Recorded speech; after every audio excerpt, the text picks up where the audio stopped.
to dinner and gives gifts. As a result, she won't even let him touch her hand yet. The bad boy didn't spend a penny. Occasionally, he even spends the girl's money. Yet, the girl ends up giving him everything for nothing. At night, she still worries that the bad boy won't talk to her. Why does her sincerity result in no feeling? A casual word from a bad boy can make a girl obsessed. So how exactly does a bad 6 core dilemmas of honest guys today? This dilemma stems from the level of communication with girls. When many honest guys come into contact with girls, whether it is chatting or speaking, it is their biggest difficulty. The root cause is actually the lack of communication skills, leading to the inability to establish an initial connection with girls, even if he has many things he wants to say. The result is that once the words reach his lips, either they can't be said, or they fail to convey the intended meaning. Finally, they miss the best opportunity to build a relationship with the girl. The second one is the kidnapping of responsibility and morality. The hypnosis. Honest guys are generally too responsible, too serious. They always feel that they must be responsible for what they say.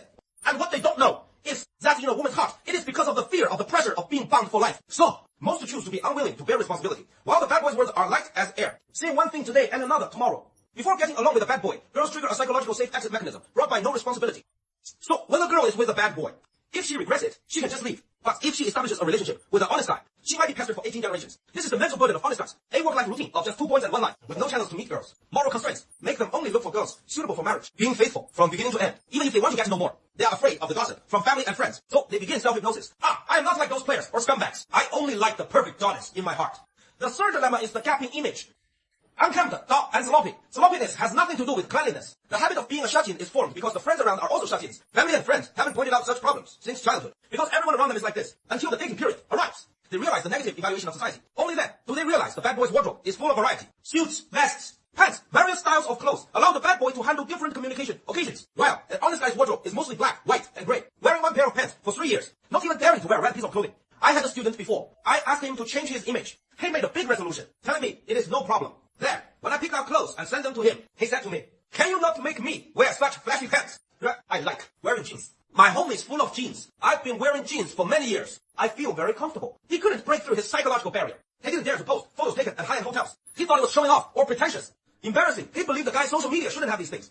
The core of this is actually because he cares too much about others' opinions. He is afraid of being laughed at, but he doesn't know that maybe others won't notice him for a lifetime.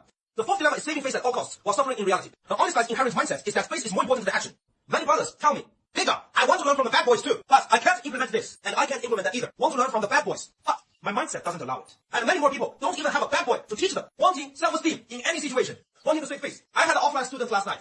I taught him how to approach girls, but he ended up being timid in front of the girl, without any sense of naturalness. As a result, because of his unnatural state, he couldn't get the girl's WeChat. And many brothers look creepy while peeking during blind dates, and are eventually labeled as creepy guys. The fifth dilemma is not knowing how to escalate the relationship because of limited cognitive levels, so they can't provide emotional value to girls. Conversation topics always stay at the basic level. In the end, they either end up together and become a provider, or they become a backup. In contrast, the bad boys become emotional value providers without spending a penny. Their core pain is not knowing how to escalate the relationship. They know how to ask girls out, but when they want to kiss or hug, they don't know how to act. Don't know what I should do at that moment. When communicating with me, they often ask, "Bro, how do I use chatting to escalate the relationship? How to ask a girl to go to the next place? Does she have a window of opportunity? Should I make a move?" Minds are full of that student mindset. Just like when in school, waiting for the teacher's command to act, habitually obeying leadership, doing whatever is told, even when facing a girl they like. They wait for her command before daring to advance the relationship. Have you ever seen a girl tell you time's up? Kiss me, right? Brothers, the sixth dilemma is the perfectionism trap. Always wanting everything right before acting, pursuing extreme standards, rushing to think everything through to perfection. Little do they know, in real life, everything is done while advancing and perfecting it. There is no such thing as a perfect timing. Let's look back at the bad boys. How they define their attractiveness using 6 core methods. The first core method is emotional counter-feedback. This is the art of their interaction. Compared to the stagnant water of nice guys, the bad boy provides dynamic feedback. When communicating with girls, they will tease, will elevate. Whether it is flowers or mud sent over, they can respond. You make me happy, I'll make you even happier. If you act superior to me, I'll push you down a bit. If your mood is low, I'll pull you up. If you are unhappy, I'll give you a hug. Making the girl feel their image is multifaceted. Every step seems both appropriate and interactive. This is the key to their attractiveness. The second core method is prioritizing benefits and deferring risks. It is like opening a window. The sun is great today. Should I open the window to welcome the sunlight? Nice guy's first worry is letting flies in by opening the window. What if they get in? The result is the nice guy prevents flies first and ends up blocking the sunlight. When escalating the relationship, a nice guy won't dare hold hands or call her baby after 3 months. Because he is afraid. What if she ignores me? Lock me. What do I do? Imagining scenes of failure in his head. The girl came out with him 4 or 5 times, but he just doesn't dare to act. Doesn't dare to go further. But the bad boy knows clearly that danger exists, but he knows the benefits are tangible. He will take these risks for the sake of benefits. Even if the girl resists, he's unwilling. But if she doesn't resist, it becomes, I am willing to do this. Third is the social ability of a multifaceted image. The bad boy type isn't just having yellow hair to be called a bad boy. It is a type of people with multiple personalities. personality, appearances. It could be wearing a suit and tie, an elite man. He can also be a drifter in a tank top and beach shorts. They can adapt to all kinds of occasions. They can go to cocktail parties and also go to bars. Whether it is friends, leaders, or superior subordinate relationships, they can handle them all with ease. Because they have seen all kinds of people and mastered the ways of interacting with different groups, their diverse images can exactly satisfy a girl's diverse expectations of a boy. Fourth is the 24-hour state of attraction. I'll tell you a theory called the silverback gorilla theory. It says that the silverback gorilla is in an erect state 24 hours a day, ready for battle at any time, while ordinary gorillas only have about half an hour to 10 minutes a day. The bad boy is ready to attract 24 hours a day, just like the silverback gorilla, regardless of the game, in a natural state all day long. While the honest man only enters mating mode for a few specific hours, usually resting and only acting when preparing to mate. Fifth is attraction upon meeting. Honest men usually have a strong sense of cause and effect during courtship. When a bad boy interacts with a girl, it is because you attracted me. That is why I came to your side.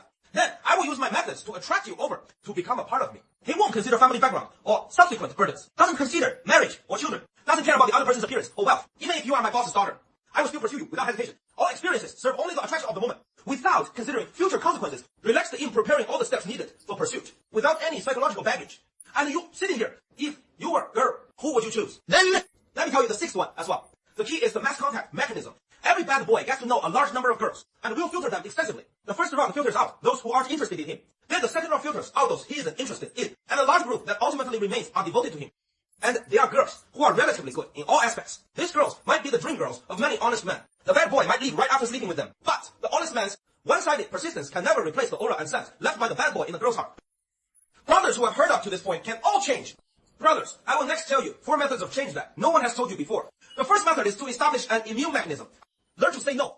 Bear the risk of being rejected. You can go to a bar or the busiest place in your neighboring city to try striking up a conversation 3 times. It must be no less than 3 times. Even if you are rejected, it doesn't matter. Cut off the shackles in your mind and embrace uncertainty. You will find that every change you make is different. Because you have the memory of being hit, you won't be afraid anymore. Of course, no one will actually hit you. The fear in your heart is more effective than someone kicking you twice. The second method is image and execution. Many brothers have very poor execution, but have very strong ideas, but only stay on the surface. Thinking about changing a hairstyle, but afraid it won't suit them. Wanting to buy clothes, but afraid new clothes won't match their style. Because of the so-called fear of trouble. So the result is maintaining the status quo. Wanting to improve your image, the only way to improve skills is to implement. Do whatever you think of, even if it is wrong. You have to do it. Making a mistake is 10,000 times better than not doing it well. The third method is to step out of your comfort zone. Break the illusion of staying with one thing forever. Cut off your single path thinking. Those thoughts in your head about working until 80 without being unemployed. Those things about choosing a partner being a single path to the end are all illusions. Are all your own illusions. When there is a salary 3 times higher to headhunt you, you won't stay in this company until you are old. If you have 100 or even 100 such girls in your WeChat, you won't be timid when chatting with one. The biggest mistake is having a secret crush. You already thought of the child's name, but the person doesn't even know who you are. You don't even know. Maybe that girl doesn't even score a 6. The fourth method is to break the mindset about spending money. New for 3 years is a virtue, but don't forget, you are in the mating period. It is the 21st century now. If you don't dress well, it is a flaw. You are not afraid of spending money. You are afraid of spending money on yourself, spending 1000 yuan on perfume for a girl. Willing to, but to spend 100 yuan on a pair of pants for yourself, you are unwilling. Hey, what he says to himself, the pants are fine. It is not like I can't wear them. Remember, spending money on yourself is more important than spending on girls. Either spend it on grooming your appearance or spend it on decorating your knowledge. Let me give you another method, which is to break the inferiority complex of not having seen the world. Peter had a classmate who, when chasing his first girl, was in Hangzhou. At that time, hadn't even made a move. The girl wore a chrome heart necklace and a Cartier watch. At that time, didn't know there is something called a replica. As a result, searching online, Cartier cost hundreds of thousands. Thought it was real. Was scared shitless on the spot. He on the spot. Smart. Wow, this girl is amazing. And then automatically became a simp. Even the girl's ex-boyfriend in my classmate's mind was like, wow, this person is so amazing. Actually, the replica might only be 2,000 or 3,000 yuan. This is how many inexperienced people encounter a fake aura. Only by experiencing more things and seeing more of the outside world. Will not be scared off by a fake aura. Wanting to attract girls. You must know the definition of attraction. Huang Mao doesn't equal attraction. It is only because Huang Mao gives a feeling that attraction can be defined. Feeling equals emotion plus courage. Only by investing in yourself can you gain attraction. I am Big Up. If you like it, please like, follow, and share. See you next time. Bye bye.